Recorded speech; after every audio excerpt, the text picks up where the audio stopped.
let's talk about the word fearless. I don't like that word, and I don't like any of the bumper sticker mentality that goes along, that's very in vogue right now, about being fearless. I don't like the violence in the stuff about punch fear in the face, kick fear in the ass, show fear who's boss, put your foot on the neck of fear today. You know, like all this stuff, it's so, first of all, it's so like confrontational and it's so aggressive. And what you're fighting, of course, what you're punching in the face is really a version of yourself, right? And I feel like it's not super great idea to go through life punching different aspects of yourself in the face. Like that leads to a lot of pain and a lot of suffering. Fear is one of the ingredients of being a human being. And I want all of the ingredients in my life because I want to be a complete and whole person. And that means sometimes being really afraid. And that's all right. It's part of the landscape. And one of the misconceptions that I think we have about fear is that we resent it and we hate it and we want to fight against it and we're mad at it because we feel like it's ruining our life and we don't want to have it. And the one thing that we're missing often is a baseline of gratitude toward it. There's no gratefulness in us to our fear. And that's not cool because you and I and every single person that we know, we are here alive at this moment because there was some point in our lives where our fear saved our lives. Probably you can think back to that moment right now. Maybe there were many moments. Get out of the ocean, the waves are too big, you're not that strong a swimmer. That's a moment where fear is trying to save your life.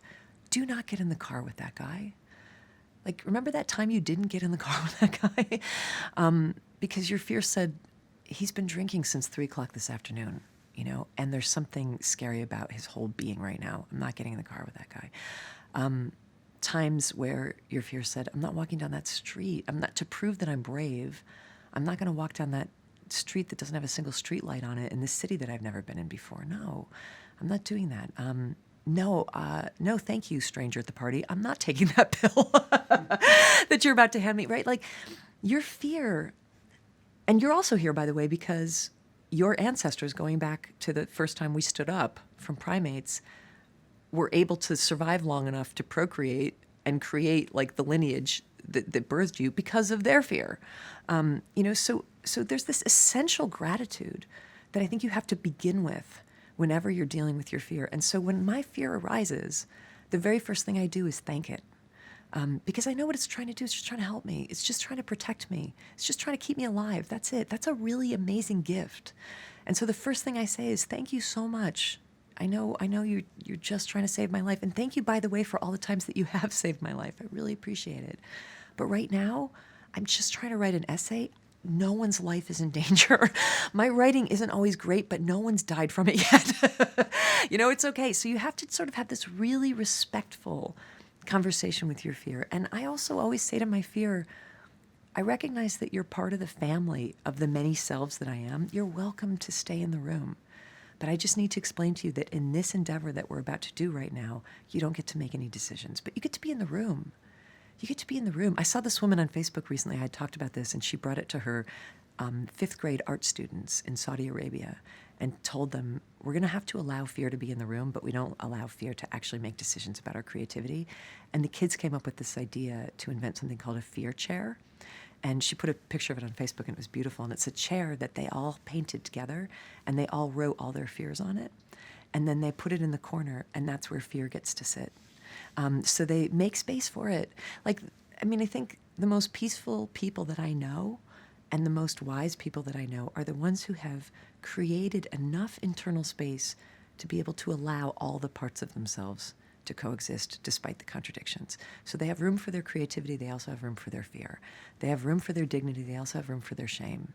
They have room for the parts of themselves that are glorious and divine and wonderful, and they have room for the parts of themselves that are petty and jealous and ridiculous, right? Like they create this big, huge auditorium of a landscape inside themselves.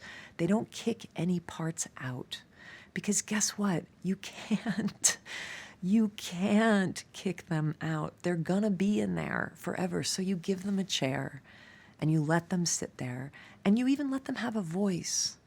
but you don't let them control the story that you're trying to engage with. And most of the time, what you do is engage in a very empathetic, very patient conversation, telling your fear what you're going to do now and explaining why it's okay.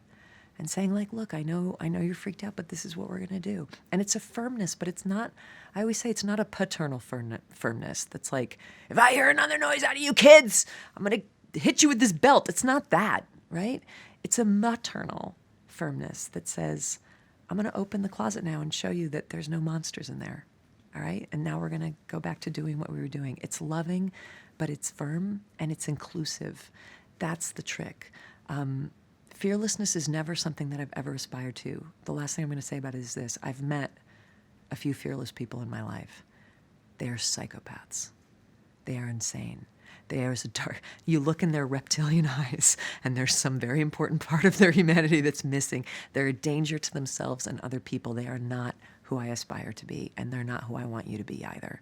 So make room for your fear. Love it. Thank it. Put it in the corner in a nice chair. Make it comfortable, give it a cup of tea, and then go onward with whatever it is that you know you're meant to do.